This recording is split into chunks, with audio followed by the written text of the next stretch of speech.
ওকে, আমরা আজকে শুরু করতে যাচ্ছি ডিসি জেনারেটর। বেসিক্যালি আমাদের ডিসি মেশিনের চেয়ে এসি মেশিন গুরুত্বপূর্ণ বেশি, কারণ সেটা আমাদের ব্যবহার বেশি। আর ডিসি জেনারেটরের ব্যবহার একটু কম, বাট তারপরেও ব্যবহার রয়েছে, এবং এই জন্য এটা আমাদেরকে অবশ্যই পড়তে হবে আর কি। তো প্রথমে আমরা দেখতে পাচ্ছি, এই যে ছবিটা দেখতে পাচ্ছেন, এটা একটা ডিসি জেনারেটরের ছবি। তো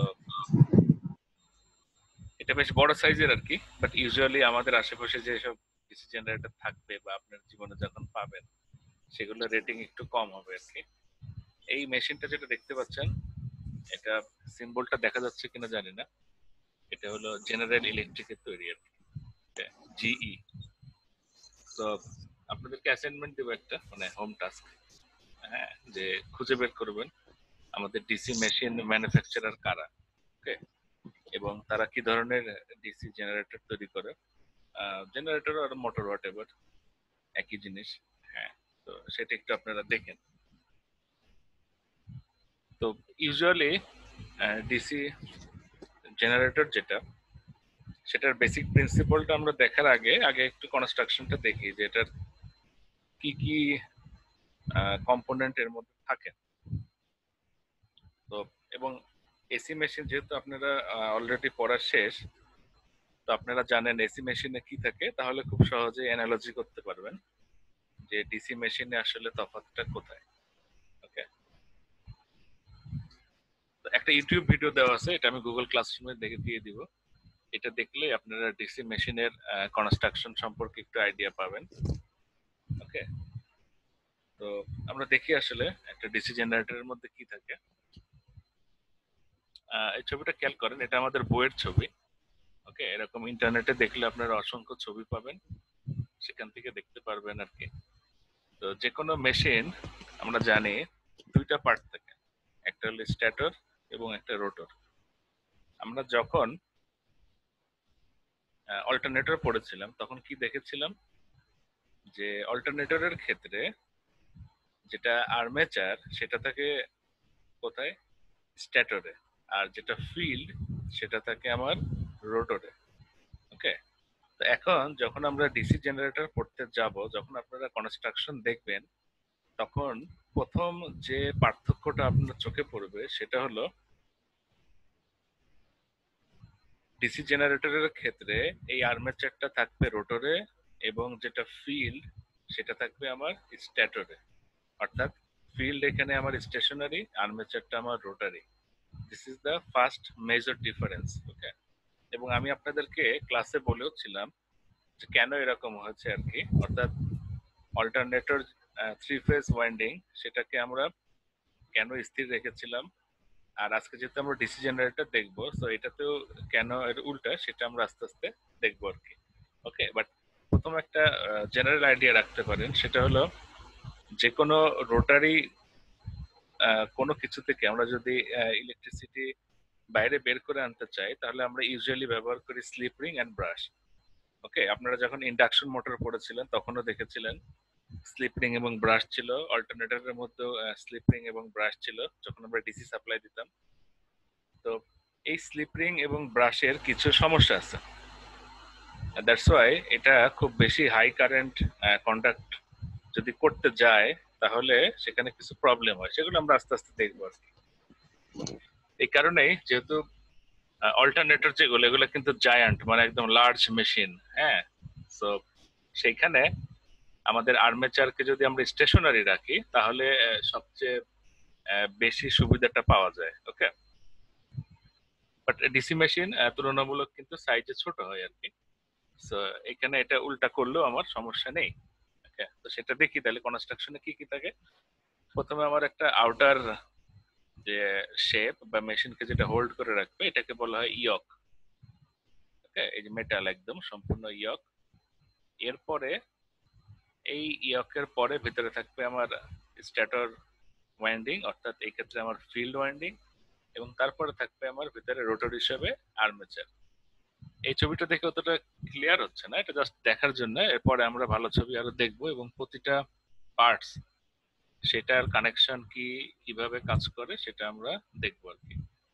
তো বাইরে থেকে যদি আমরা ডিসি জেনারেটর দেখি বা ডিসি মেশিনকে দেখি, তাহলে এই যে এই ছবিটার মধ্যে দেখাবে। ওকে, টার্মিনাল, আউটপুট টার্মিনাল থেকে আমরা ইলেকট্রিসিটি কালেক্ট করব। তো বইয়ে আর একটা ছবি দেওয়া রয়েছে আর কি, দুইটা জেনারেটরের কাটা মেশিন আমাদের ল্যাবেও আছে। আপনারা যদি, আমরা আবার যখন এই কোভিড এর পরে ল্যাব করার সুযোগ পাবো, তখন আমাকে মনে করেন, আমরা ল্যাবে এরকম কাটা মেশিন আমাদের আছে, ছোট, বাট সেখানে আপনি ক্লিয়ারলি বুঝতে পারবেন কোনটা আর্মেচার এবং কোনটা ফিল্ড। ওকে, এখানে আমরা দেখি যে ছবি দেখে আসলে তেমন কিছু বোঝার নাই বা বোঝা যাচ্ছে না আসলে ছবি দেখে। এখানে একটা জিনিস খেয়াল করতে পারেন, দেখেন এটার আসলে সাইজ কত বা রেটিংটা কি দেখেন। এটা হলো 4000 HP, 700 volt, 18 pole. Okay, this is the important thing. তো তার মানে এই সাইজের ডিসি জেনারেটর হতে পারে।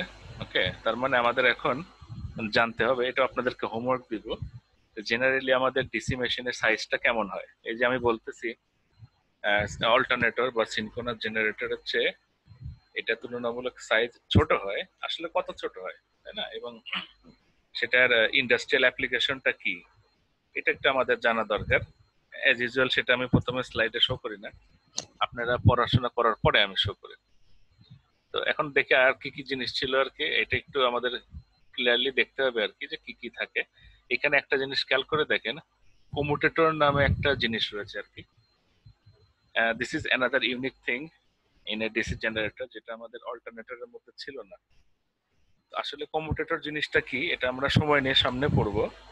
তো এখন একটু আপনাদেরকে বলি, কমুটেটরের আসলে বেসিক কাজ হলো, by means of electromagnetic induction, আপনি আর্মেচারকে রোটরে রাখেন বা আর্মেচারকে স্ট্যাটরে রাখেন, যাই করেন না কেন, যে কোনো ম্যাগনেটিক ফিল্ডের মধ্যে যদি কোনো কন্ডাক্টর ফ্লাক্সকে কাট করে, according to Faraday's law of electromagnetic induction, সেই কন্ডাক্টরে অ্যাক্রসে ইএমএফ ইনডিউস হবে, এবং আপনি যদি কোনো সার্কিটটাকে পূর্ণ করেন, তাহলে আপনি ইলেকট্রিসিটি পাবেন, অর্থাৎ কারেন্ট ফ্লো হবে। এখন দেখেন, এসি মেশিনে আমাদের কারেন্ট ছিল অবশ্যই অল্টারনেটিং, অর্থাৎ এসি কারেন্ট ছিল। আর ডিসি মেশিনের ক্ষেত্রে আমাদের আউটপুটটা আমরা পাবো ডিসি। ওকে, কিন্তু দেখাই যাচ্ছে, এগুলো আমরা ডিটেলস সামনে দেখবো, তারপরে সংক্ষেপে বলি যে দেখাই যাচ্ছে যে আর্মেচারকে রোটরে রাখেন বা স্ট্যাটরে রাখেন, ফ্লাক্স কাট হলেই সেখানে কি হবে, ইএমএফ ইনডিউস হবে, তাই না? তার মানে বাই প্রিন্সিপাল ডিসি মেশিনেরও আউটপুটটা আসলে এসি আসার কথা ছিল, কিন্তু ডিসি মেশিনের আউটপুট এসি আসে না, ডিসি আসে। তো যে প্রক্রিয়ার মাধ্যমে এই এসি কে ডিসি করা হয়, সেটা আসলে এই কমুটেটর এবং ব্রাশ, অর্থাৎ এই কমুটেটর, এটা স্প্লিট রিং নামে একটা জিনিস রয়েছে, সেটা আমরা সামনে দেখব, সেটার কমপ্লেক্স ফর্ম। এই কমুটেটরের মাধ্যমেই এই আর্মেচারের অ্যাক্রসে বা আর্মেচারে যে অল্টারনেটিং ভোল্টেজ তৈরি হবে, সেটাকে ডিসি তে কনভার্ট করে আমি টার্মিনালে পাই। Okay, so that's why commutator DC generator একটা ইউনিক থিং বা ইউনিক পার্টস। এটার উপর আমরা অনেক পড়াশোনা করব, অ্যাকশন অফ কমিউটেশনটা কিভাবে ঘটে, এই আর্মেচার রিয়াকশনের দ্বারা এই কমিউটেটর কিভাবে কমিউটেশনে সমস্যা হয়, কিভাবে এখানে লস হয়, বা কিভাবে একটা এসি সিগন্যাল ডিসি তে পরিণত হয়, সেগুলো আমরা সামনে দেখব। তো একটা মেশিনের ক্রস সেকশনাল ভিউ যদি আমি এভাবে দেখি, তাহলে আর একটু পরিষ্কার হয়। সেটা দেখেন, ক্লিয়ারলি এই ছবি থেকে দেখা যাচ্ছে যে আসলে আমার ইয়েগুলা কোথায়, অর্থাৎ ম্যাগনেটিক পোল গুলা কোথায়। তো আমি আপনাকে যে জিজ্ঞেস করি এটা কত পোল মেশিন, খুব ইজিলি আপনি বলতে পারবেন, দেখেন 4 পোল মেশিন, তাই না? 4টা পোল আছে দেখা যাচ্ছে। These are the field poles. কোথায় প্লেস করা হয়েছে দেখেন, এই যে স্টেশনারি স্ট্যাটর যেটা, সেখানে প্লেস করা হয়েছে কাকে, ফিল্ড পোল গুলোকে, যেটা আমার অল্টারনেটরের ক্ষেত্রে ছিল কোথায়, রোটরে। On the other hand armature, যেটা আর্মেচার মানে কি, জাস্ট কিছুই না, তারের কয়েল, তাই না? তো অল্টারনেটরে আর্মেচার কয়েল কি থাকতো, 3 ফেজ থাকতো, অর্থাৎ 3টা ফেজ থাকতো। এখানে আর্মেচার কয়েল কি হবে সেটা আমরা দেখব। এখানে অসংখ্য কয়েল থাকবে এবং যে কোনো একটা কয়েলের 2 মাথা। এই দুই মাথার একটা একটা করে অংশ এই কম্যুটেটরে লাগানো থাকবে। এই কম্যুটেটরটার থেকে আমরা এই যে এখানে রয়েছে আমার, এটাকে বলে হলো কার্বন ব্রাশ। এই ব্রাশ কম্যুটেটরের উপরে লেগে থাকে। এই ব্রাশের আউটপুট, এই ব্রাশ থেকে আমি আউটপুট নিব, অর্থাৎ আমি ডিসি ভোল্টেজ পাবো। এটাই হলো গিয়া একটা ডিসি জেনারেটরের কনস্ট্রাকশন। আর একবার ভালো মতো খেয়াল করে দেখেন, এই যে ফিল্ড পোল গুলো রয়েছে, এই যে আমার আর্মেচার, যেখানে আমার ইএমএফ ইন্ডিউস হবে, এবং আমি এই যে কার্বন ব্রাশ এবং কমিউটেটরের মাধ্যমে টার্মিনালে ডিসি ভোল্টেজ পাবো। এটা আমরা যখন প্রিন্সিপাল দেখবো তখন আরো ক্লিয়ার হবে। তো এই যে ফিল্ড পোল গুলো রয়েছে, ইউজুয়ালি আমরা চাইলে এগুলো ন্যাচারাল ম্যাগনেট ইউজ করতে পারতাম। ওকে, সাধারণত আপনারা যারা একটু বাসায় ছোট ছোট ডিসি মোটর নিয়ে অলরেডি, আমার মনে হয় আপনারা যারা প্রজেক্ট করেছেন অলরেডি কিন্তু ডিসি মোটরে আপনাদের কাজ করা শেষ, আমি যদি মানে ঠিক বুঝে থাকি আর কি। অথবা আপনাদের ছোটবেলায় যেসব খেলনা খেলেছেন, ওই যে ওর মধ্যে যে ছোট ছোট মোটর গুলো ছিল সবগুলো ছিল ডিসি মোটর। ওকে, তো এই যে ফিল্ড পোল গুলো আমি প্রডিউস করব, আমি চাইলে এগুলাকে পার্মানেন্ট ম্যাগনেট দিতে পারতাম। ওকে, বাট আমরা জানি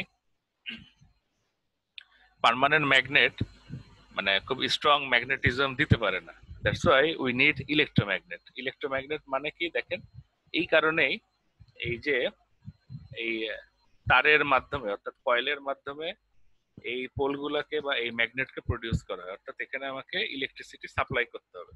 যখনই আমি একটা তারের কয়েলে ইলেকট্রিসিটি সাপ্লাই দিব, সে ফ্লাক্স প্রডিউস করবে, এবং তার মাঝখানে যদি ম্যাগনেটিক ম্যাটেরিয়াল থাকে, এই যে যেমন এটা একটু পরে আমরা দেখবো, এই যে কয়েলের মাঝখানে ম্যাগনেটিক ম্যাটেরিয়াল, সে কি করবে, ফ্লাক্সকে কনসেন্ট্রেট করবে, এবং এই আর্মেচার বরাবর সে তখন কি দিবে, ফ্লাক্স লাইনটা কোন দিকে যাবে দেখেন, সাউথ থেকে, নর্থ থেকে বাইরে সাউথে, এভাবে লাইনটা চিন্তা করেন। ওকে, এভাবে সে ফ্লাক্সটা দিবে। এটা হলো কি আমার ফিল্ড ম্যাগনেট। আর মাঝখানে আর্মেচার অ্যাজ ইউজুয়াল, এটা বোঝাই যাচ্ছে। যখন আমরা আর্মেচারের কনস্ট্রাকশন দেখবো বিষয়টা আরো ক্লিয়ার হবে। এখন আমরা পার্ট বাই পার্ট প্রতিটা জিনিস কি এবং কেন তার ব্যবহার সেটা আমরা দেখব। ওকে, তো প্রথমে আমরা আজকে দেখব ফিল্ড কয়েল। ওকে, এবং এই ফিল্ড কয়েল পর্যন্তই আজকে শেষ। আর্মেচার বা বাকি বিষয়গুলো আমরা নেক্সট ক্লাসে দেখবো আর কি।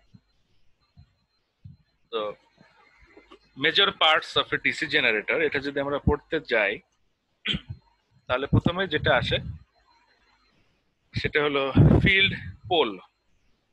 ওকে, তো ছবিটা দেখেন, এটা আমাদের বইয়ের ছবি, আর পাশের ছবিটা ডাউনলোডের ছবি। তো ফিল্ড পোল দেখে বোঝাই যাচ্ছে যে আমরা যখন অল্টারনেটর পড়েছিলাম সেইখানে আমাদের যে সেলিয়েন্ট পোল মেশিন যেটা ছিল, এই ফিল্ডের গঠন যদি আমরা দেখি, আগের ছবিটাতেই দেখলাম, খেয়াল করে দেখেন আর্মেচারের সাথে এই জায়গায় জায়গায় কিন্তু এয়ার গ্যাপ গুলি সমান না, দেখেন। ওকে, তার মানে পোল গুলো বের হয়ে আছে, দেখেন, তো দেখাই যাচ্ছে আর কি। দ্যাটস ওয়াই ডিসি জেনারেটরের ক্ষেত্রে ফিল্ড পোলকে আমরা সেলিয়েন্ট পোল বলতে পারি। ওকে, গঠনটা কি দেখেন, এই যে মাঝখানে যে মেটাল দেখতে পাচ্ছেন, এইটা মেটাল ডেফিনেটলি ম্যাগনেটিক ম্যাটেরিয়ালের হবে। চাইলে আমি এই মেটালটাকে পুরোটা কাস্ট বা ঢালাই করতে পারি, একবারে টোটাল একটা বডি হবে ওয়ান পিস, সেটা করতে পারি ছোট মেশিনের ক্ষেত্রে।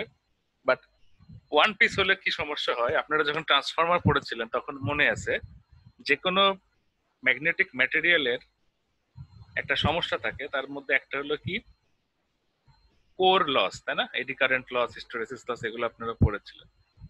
তো কোর লস হতে পারে যখন কারেন্টের পরিমাণ বাড়বে। ওকে, তো সেক্ষেত্রে কোর লস হতে পারে। তো সেই কোর লসকে রিডিউস করার জন্য আমরা যেটা করি, যে কোনো ম্যাগনেটিক কোরকে আমরা সলিড ওয়ান পিস বা একটা মানে ওয়ান পিস ঢালাই দিয়ে না তৈরি করে, সেটাকে অসংখ্য শীটকে ল্যামিনেশন করার পরে সেটাকে স্ট্যাকিং করে আমরা তৈরি করি। অর্থাৎ এই ওয়ান পিস না তৈরি করে এটা অসংখ্য শীট আমরা এই মাপে কাটবো, সেই শীট গুলোকে আমরা ল্যামিনেশন করব। ল্যামিনেশন করার পরে পরস্পরের সঙ্গে জোড়া দিয়ে আমি এই টোটাল বডিটা তৈরি করব। এতে আমি কোর লসকে, এই ছবি থেকে দেখেন, কোর লসকে আমি রিডিউস করতে পারি। এবং এই মেটাল সারফেসের উপর দিয়ে আমার জড়ানো থাকতে হলো সেই ফিল্ড ওয়াইন্ডিং অর্থাৎ কয়েল, এবং that coil must be insulated, কারণ আমরা জানি ইনসুলেশন না থাকলে কি হবে, সে তার কয়েল হবে না, তাই না, শর্ট হয়ে যাবে আর কি।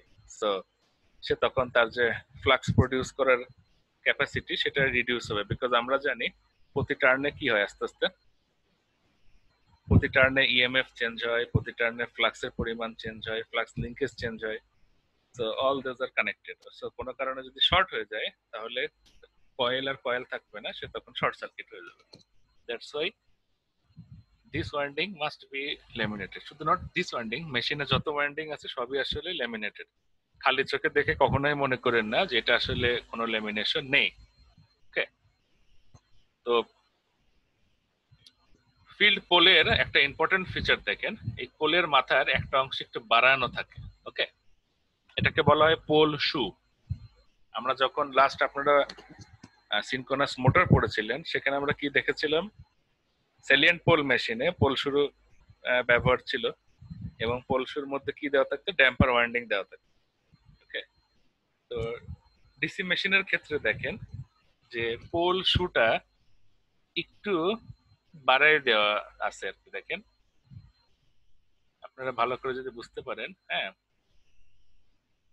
এখানে দেখেন এটা কিন্তু আমার থাকবে ফ্রেম বরাবর এই অংশটা, আর এইটা হলো কিন্তু আমার সামনে, অর্থাৎ এইখানে থাকবে আমার আর্মেচার। নিচের ছবিটা দেখলে ক্লিয়ার হবে, মাঝখানের গোলটা আর্মেচার, আর এই যে একটা পোল, এই যে একটা পোল, পোলের মাথাটা দেখেন এরকম, এটাকে বলে চ্যামফার্ড, এটাকে বলে হলো এক্সেন্ট্রিক। ওকে, তো এই পোল শুর এই মাথার টিপটা একটু বড় করার পেছনে কারণ আছে, সেটা হলো এটাকে যদি আপনি বাড়ায় দেন এবং অ্যাজ ওয়েল অ্যাজ এটা ল্যামিনেশন হওয়ার কারণে এটা এই বরাবর রিলাক্টেন্স বেশি থাকবে, রিলাক্টেন্স বেশি থাকলেই সেই বরাবর ফ্লাক্সের পরিমাণ কম হবে। এবং আর্মেচার রিয়াকশন বলে যে কোনো মেশিনে একটা ব্যাপার থাকে, সেটা আমরা অল্টারনেটরের ক্ষেত্রে দেখেছিলাম।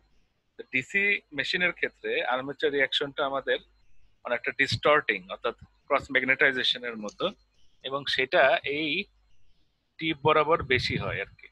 এই টিপ বরাবর যদি আমি এটা ডিস্টেন্সকে বাড়াই দেয়, এয়ার গ্যাপটা বেশি বেড়ে যায়, অ্যাজ ওয়েল অ্যাজ এটাকে যেহেতু ল্যামিনেশন করা রয়েছে এই বরাবর রিল্যাক্টেন্সও বেশি থাকে সেন্টারের তুলনায়। অ্যাজ এ রেজাল্ট আমার আর্মেচার রিয়াকশনকে অনেকটাই রিডিউস করা যায়। দ্যাটস ওয়াই পোল শুর গঠনটা এইরকম হয়। তো এটা একটা বিগ ডিসি মেশিন, মোটর বা জেনারেটর যেটাই হোক না কেন, এটা হলো স্ট্যাটর, যেখানে আমার পোল গুলো প্লেস করা আছে। আমরা একটু সুন্দরভাবে যদি দেখতে চাই, দেখেন এই যে আমার পোল, দেখেন একটা, দুইটা, তিনটা, চারটা, চারটা পোল খুব ইজিলি আপনারা দেখতেই পাচ্ছেন। তো দেখার পরে আপনার মাথায় প্রথম প্রশ্ন আসতে পারে, স্যার মাঝখানে এগুলো কি আবার, এই যে ছোট ছোট, ওকে, এইগুলোকে বলা হয় ইন্টারপোল। ওকে, হ্যাঁ, ইন্টারপোল আবার ওই ওই ইন্টারপোল না, এটা ইন্টারপোল আর কি, দুই পোলের মাঝখানে যে সেম ফিল্ড পোল যেরকম, এই পোলটাও একই রকম। এই পোলের কাজ একটু ভিন্ন। এই পোলটা দেওয়া হয় আমরা যখন আর্মেচার রিয়াকশন করব তখন আমরা দেখতে পাবো এই ইন্টারপোলের মাধ্যমে, এবং এটা আর্মেচারের সাথে কানেক্টেড থাকে। ওকে, এই ইন্টারপোলের মাধ্যমে যেটা করা হয় সেটা হলো আর্মেচার রিয়াকশনকে রিডিউস করা হয়। ওকে, সেটা আমরা দেখবো আর কি। তো দিস ইজ এ স্ট্যাটর, একটা জায়ান্ট মেশিন দেখা যাচ্ছে। সেটা আরো কিছু ইমেজ, আমি প্রতিটা ইমেজের নিচে ওয়েব লিঙ্কটা দিয়ে দিই, আপনারা যাদের একটু দেখার ইচ্ছা বেশি তারা চাইলে দেখতে পারেন। এখানেও দেখেন বোঝাই যাচ্ছে এই যে পোল পোল পোল পোল, এটা কয়টা আছে, 1 2 3 4 5 6 পোল, মাঝখানে আবার দেখেন ইন্টারপোল, এটাও তাই, মাঝখানে ইন্টারপোল আছে। ওকে, তার মানে এই ইন্টারপোল ব্যাপারটা আমরা কিন্তু আগে এসি মেশিনে দেখি না, এটা না, সো এটা ডিসি মেশিনের একটা ফিচার বলতে পারেন। এরপরে দেখি কি আছে, এরপরে আমরা দেখব রোটর অর আর্মেচার কনস্ট্রাকশন। ওকে, তো এসি মেশিনের সঙ্গে ডিসি মেশিনের যে মেইন পার্থক্য, সেটা এখন আমরা এই রোটরের কনস্ট্রাকশন একটু দেখতে পারি। সেটা হলো, প্রথম কথা, আমাদের এসি মেশিনে আর্মেচারটা থাকতো স্ট্যাটরে, ডিসি মেশিনে থাকতো আর্মেচারটা রোটরে। ওকে, এবং যেহেতু রোটরে থাকবে, রোটর মানে কি, সেটা ঘুরবে, এবং কোনো কয়েল যদি মুভিং অবস্থায় থাকে তাহলে এই মুভিং পার্ট থেকে আমি যদি বাইরে ইলেকট্রিসিটি নিতে চাই, যে ধরেন একটা জেনারেটর চিন্তা করেন, তাহলে আমি কিভাবে নিব, যেহেতু সে রোটেশনাল। আমরা যখন এসি মেশিন পড়েছিলাম, বা আপনারা লাস্ট ক্লাসে যখন পড়েছিলেন, তখন last class means I mean last সেমিস্টারে যখন ইন্ডাকশন মোটর পড়েছিলেন, যে কোনো রোটারি কোনো কয়েলের সাথে, যে কয়েলটা রোটেশনাল আছে, সেই কয়েলের সাথে যদি আমি এক্সটার্নাল কোনো কানেকশন স্থাপন করতে চাই, তাহলে আমি যেটা সাহায্য নেই সেটা ছিল স্লিপ রিং এবং ব্রাশ। আপনাদের হয়তো মনে আছে।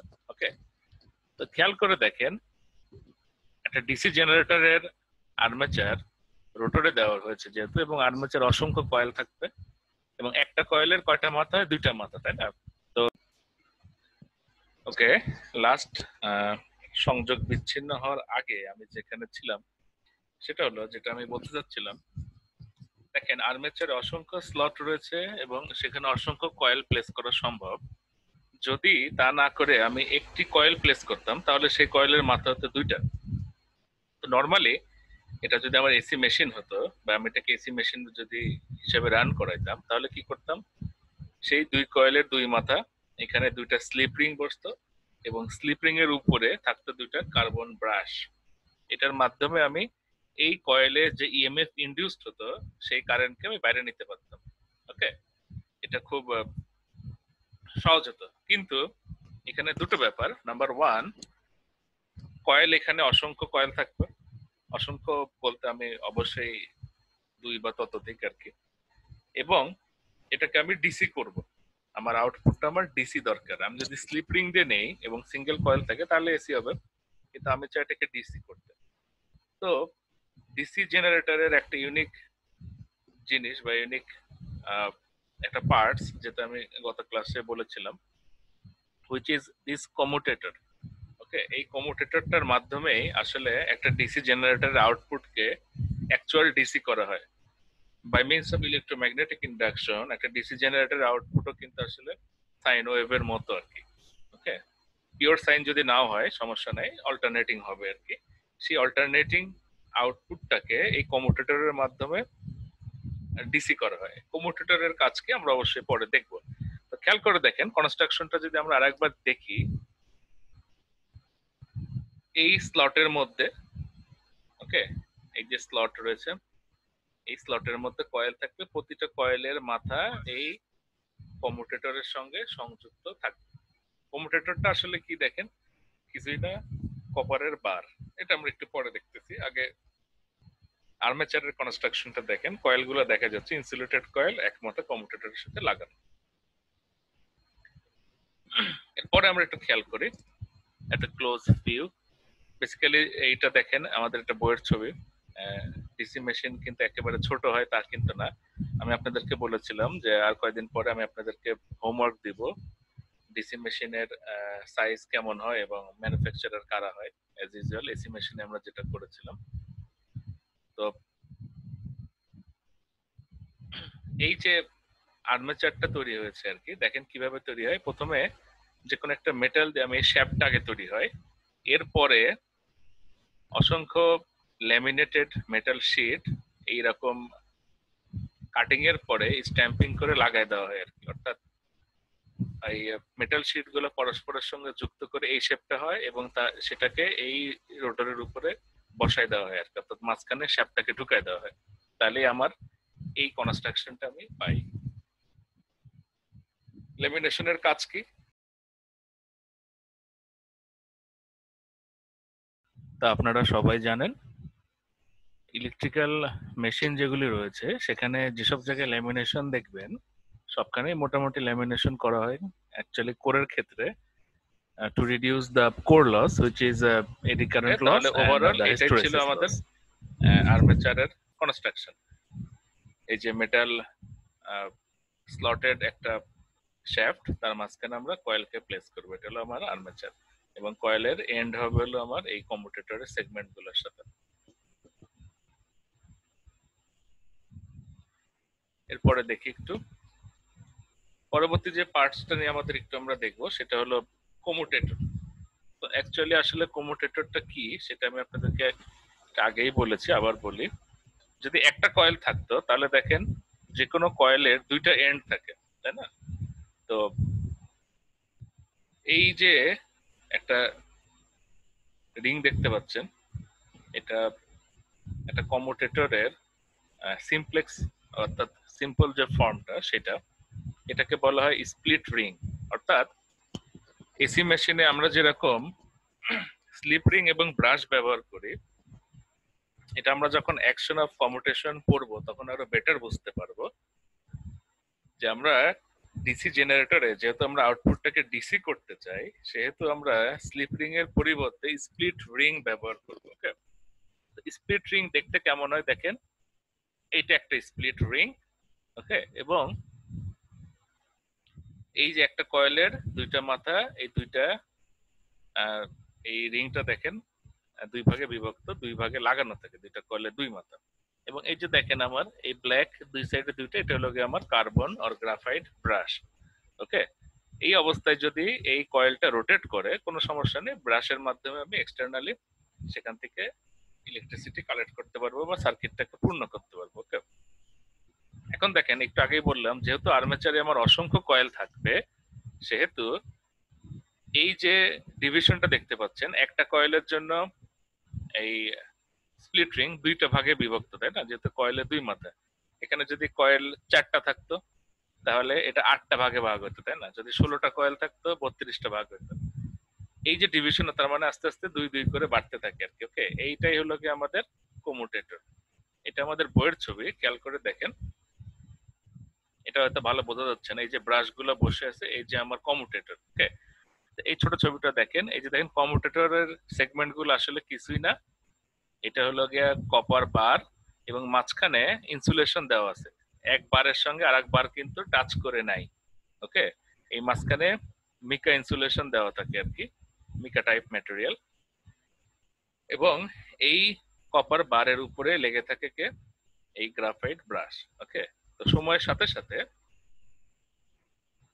এই কপার বার আস্তে আস্তে মানে ক্ষয় হতে থাকে। ক্ষয় হতে থাকলে কি হবে, সে আস্তে আস্তে এটা মানে নিচের দিকে নামতে থাকবে আর কি, পাতলা হতে থাকবে। তো তখন যেটা করা হয়, ওভারঅলিং করা হয়। এই যে মাঝখানে যে মিকা ইনসুলেশনটা আছে, এটাকে আর একটু কাটিং করে আর এই গর্তটাকে আর একটু ডিপ করে দেওয়া হয় আর কি। ওকে, এটা যদি আপনারা কোনো ওভারঅলিং ভিডিও দেখেন তখন এটা দেখতে পারবেন। ওকে, সো দ্যাট কখনোই যেন আপনার এটা শর্টেড হয়ে না যায় এবং পারফরমেন্সটা ঠিক থাকে। এটাই ছিল কমিউটেটরের কনস্ট্রাকশন। এখন আমরা একটু দেখি ব্রাশটা কিভাবে কি হয়। ওকে, এই যে দেখেন একটা ব্রাশের ছবি দেখাই যাচ্ছে, এইগুলো আসলে কার্বনের তৈরি হয়, অথবা গ্রাফাইট, অথবা মেটাল গ্রাফাইট, অথবা mixture of carbon and graphite. Okay, এখন গ্রাফাইট ইউজ করার কারণ কি? বিকজ এই যে ব্রাশ সে থাকবে হলো একটা রোটারি অবজেক্টের উপরে, অর্থাৎ এই দুই কন্টাক্টের মাঝখানে there will be definitely friction, এবং ফ্রিকশন হওয়া মানে সেখানে আপনার হিট হবে। ওকে, তো হিট যদি বেশি হয় অবশ্যই এই ম্যাটেরিয়াল দুটাই তখন কি হবে, ড্যামেজ হবে। ওকে, এই কারণে আমাদের ব্রাশ হিসেবে এমন ম্যাটেরিয়াল ব্যবহার করতে হবে যেটা স্বভাবতই নরম হয়। ওকে, সাধারণত অধাতু গুলো নরম হয়। তো প্রশ্ন হলো গ্রাফাইট কেন?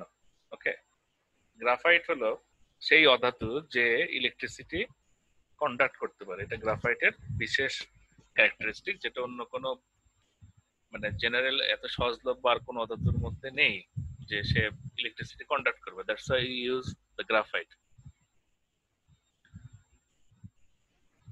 এবং এই যে গ্রাফাইটটা আমরা প্লেস করি, এটা খুব ইম্পর্টেন্ট একটা ব্যাপার। সেটা হলো যে আমরা যদি গ্রাফাইটের বদলে এখানে শক্ত কিছু দিতাম তাহলে কি করতে দেখেন, এই যে কমুটেটরের যে কপার বারের যে সেগমেন্ট গুলো আছে এগুলো টিয়ার হইতো বা ওয়ার ওয়ার এন্ড টিয়ার যেটাকে বলে, অর্থাৎ আস্তে আস্তে ক্ষয় হতো আর কি। ওকে, তো গ্রাফাইট দেওয়ার কারণে কপার বার গুলো আমার থাকবে অক্ষত এবং গ্রাফাইটের ক্ষয় হবে।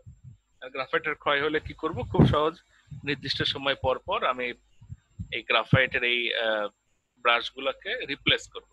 এটা রিপ্লেস করা খুব সহজ। কমিউটেটর বার কিন্তু রিপ্লেস করা সহজ না। ওকে, আপনাকে পুরো কমিউটেটরটা চেঞ্জ করতে হবে যদি রিপেয়ারে ঠিক না হয়। ওকে, দ্যাটস ওয়াই আমরা কখনোই চাই না কমিউটেটরের বার গুলার ক্ষয় হোক। ওকে, এখন দেখেন যে কি কি ব্যাপার এই কমিউটেটরের কন্ডিশনকে খারাপ করে। দেখেন, একটা হলো ইলেকট্রিক্যাল ওভারলোড যদি হয়, তারপরে ব্রাশের যে নিউট্রাল সেটিং যেটা সেটা যদি ঠিক না হয়, অথবা যদি কন্টামিনেশন এই কন্টাক্টের মধ্যে আসে, সেখানে স্পার্ক হবে। এবং স্পার্ক এখানে এমনি হয়, বাট কন্টামিনেশন হলে সেটা আরো বেশি হবে এবং এটাকে ড্যামেজ করবে। ওকে, এখন একটা বিষয়ে যে আমি যদি সঠিক পরিমাণে এই ব্রাশ, দেখেন এখানে একটা স্প্রিং দিয়ে ব্রাশটাকে কমিউটেটরের সঙ্গে চেপে রাখা হয়। তো এই যে প্রেসারটা, এটা যদি আপনি বেশি দেন তাহলেও সমস্যা, আবার যদি কম দেন তাহলেও সমস্যা। আর প্রবলেম গুলা কি দেখেন, যদি এই প্রেসারটা বেশি থাকে তাহলে এই রোটেশনের কারণে ব্রাশের ক্ষয়টা বেশি হবে, ব্রাশ এবং কমিউটেটর বার দুটারই ক্ষয়টা বেশি হবে। আবার যদি হালকা দেন, হালকা দিলে যেটা হবে, কমিউটেটরের সাথে ব্রাশের একটা গ্যাপ তৈরি হবে। যদি বড় গ্যাপ হয়, এখানে স্পার্ক তো এমনি হয়, যেহেতু এটা রোটেশনাল, এখানে হালকা স্পার্ক হবে, এটা স্বাভাবিক। কিন্তু গ্যাপটা যদি বেশি হয় তখন স্পার্কের পরিমাণ বেশি হবে। আর স্পার্ক হওয়া মানেই সেখানে হিট হবে। হিট হলে পারে কি হবে দেখেন, তখন ব্রাশেরও ক্ষতি হবে, কমিউটেটর বারেরও ক্ষতি হবে। So this is a very important adjustment. আমরা এমন ভাবে এই প্রেসারটা সেট করব যেন খুব বেশি ক্ষয়ও না হয়, আবার স্পার্কও যেন না হয়। দেখেন এই যে ছবিটা নেওয়া হয়েছে, এটা একটা বার্নড আউট কমিউটেটরের ছবি। দেখেন এই যে কালো কালো জায়গাগুলো দেখছেন, এই জায়গাগুলো ব্রাশে পুড়ে গেছে আর কি। ওকে, তো এটা আমাদের কাম্য না, আমাদেরকে এটা ক্লিন থাকবে আর কি। সময়ের সাথে ব্রাশের ক্ষয় হবে, আমরা ব্রাশটাকে রিপ্লেস করব। এবং আরো বেশি সময় পরে যখন এই কমিউটেটর বারের ক্ষয় হবে, তখন আমরা মাঝখানে এই কাটিংটাকে আরো বড় করে দিব, আরো একটু ডিপ করে কেটে, এভাবে কয়েকবার ওভারলোডিং করা যাবে আর কি। সেভাবে আমরা এটাকে মেনটেন করব।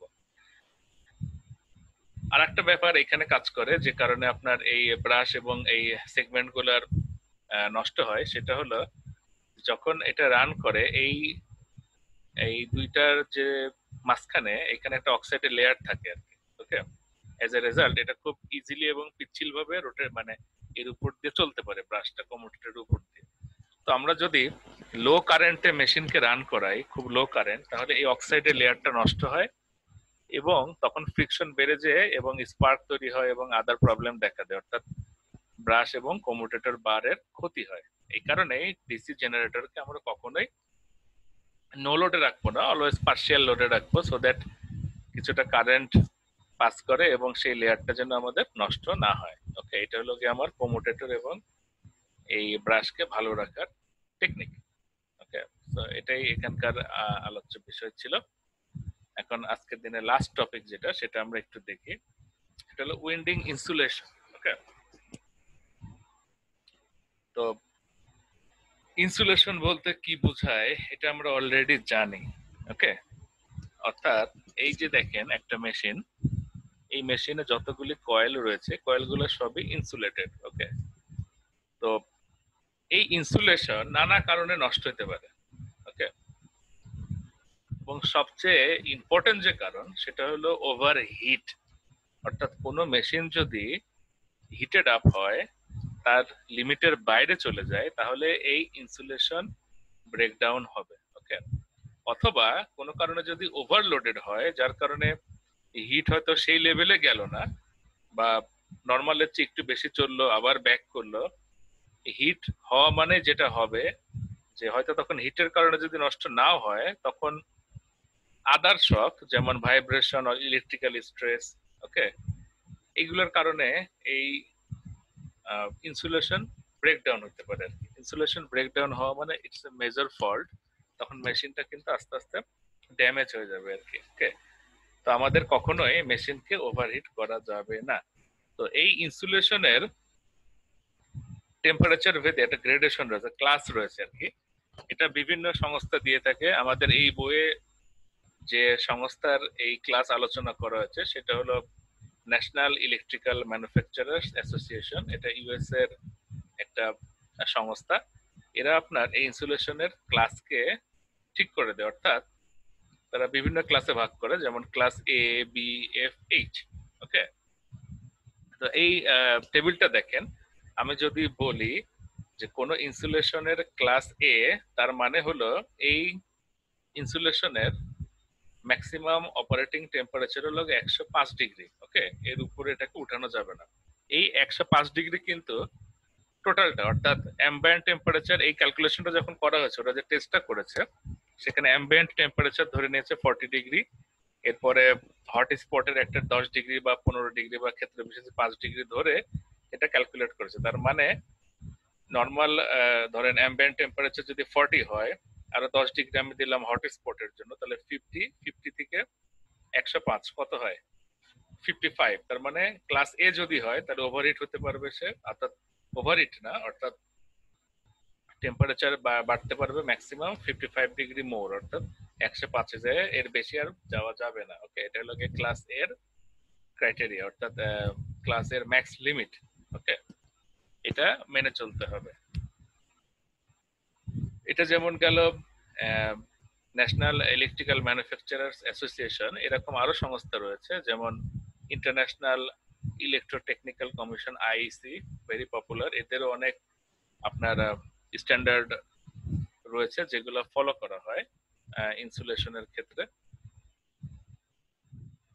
তো আমাদেরকে এই মেশিন ডিজাইনের ক্ষেত্রে এই ইনসুলেশনের ব্যাপারটা মাথায় রাখতে হবে। প্রতিটা এই যে ওয়্যার দেওয়া হয়েছে, ওয়্যারের অ্যাম্পাসিটি বলে একটা ব্যাপার থাকে। অ্যাম্পাসিটিটা হলো maximum ampere capacity for that temperature, অর্থাৎ একটা তারের অ্যাম্পাসিটি কত, ম্যাক্সিমাম কারেন্ট ক্যারিং ক্যাপাসিটি কত। অর্থাৎ আমরা কি জানি যে কারেন্ট ক্যারি করলে কন্ডাক্টরটা আস্তে আস্তে হিট হবে। তো আপনার বাইরের টেম্পারেচার যদি বেশি হয়, তাহলে অল্প কারেন্ট গেলে কি হবে, সে সেই তার রেটেড তাপমাত্রায় পৌঁছে যাবে। অ্যাম্পাসিটি হলো সেই maximum current capacity under rated temperature, অর্থাৎ তার টেম্পারেচারের ভায়োলেশন না করে সে যে ম্যাক্স কারেন্ট ক্যারি করতে পারে, সেটা হলো গিয়ে তারের অ্যাম্পাসিটি। ওকে, তো এখানে যেমন আমরা ক্যালকুলেট করলাম অ্যাম্বিয়েন্ট টেম্পারেচার 40 থেকে রাইজ কতখানি হতে পারবে, এরকম আর কি ক্লাস এ, বি, এফ, এইচ ইনসুলেশনে ভাগ করা হয়। মেশিনের ব্যবহার ভেদে ইনসুলেশন গুলো আমাদেরকে দিতে হবে আর কি। এবং এই ইনসুলেশনের টেস্টার পাওয়া যায়। আপনারা কখনো যদি কোনো ম্যানুফ্যাকচারিং প্ল্যান্টে যান, দেখবেন এই ইনসুলেশন টেস্ট করা হয়। ওকে, যে সেটা ঠিক আছে কিনা, ওটার ডাইইলেকট্রিক স্ট্রেংথ কেমন, এগুলো টেস্ট করার ব্যবস্থা রয়েছে। তো এটাই ছিল বেসিক মেশিনের গঠন। কিছু ইউটিউব লিংক রয়েছে, দুইটা ইউটিউব ভিডিও রয়েছে, আমি গুগল ক্লাসরুমে দিয়ে দিব, আপনারা একটু কষ্ট করে দেখেন। আর এই যে একটা ওয়েব লিংক রয়েছে, এখানে ডিসি মেশিনের বেশ কিছু ভালো ভালো ছবি, স্ট্যাটর, রোটর, কোমোটেটর, যে জিনিসগুলো আমরা দেখলাম সেগুলো ছবি রয়েছে। তো সেগুলো আপনারা দেখতে পারেন, দেখলে আপনাদের মানে প্র্যাকটিক্যাল ডিসি জেনারেটর ও ডিসি মেশিন সম্পর্কে কিছু আইডিয়া হবে। তো এই ছিল কনস্ট্রাকশন। নেক্সট দিন থেকে আমরা মেশিনের অপারেশন, আদার যে ব্যাপারগুলি মেশিনের, সেগুলো আমরা আস্তে আস্তে করবো। তো আজকে এইটুকুই। এখন আমি আপনাদের থেকে কোশ্চেন নেব।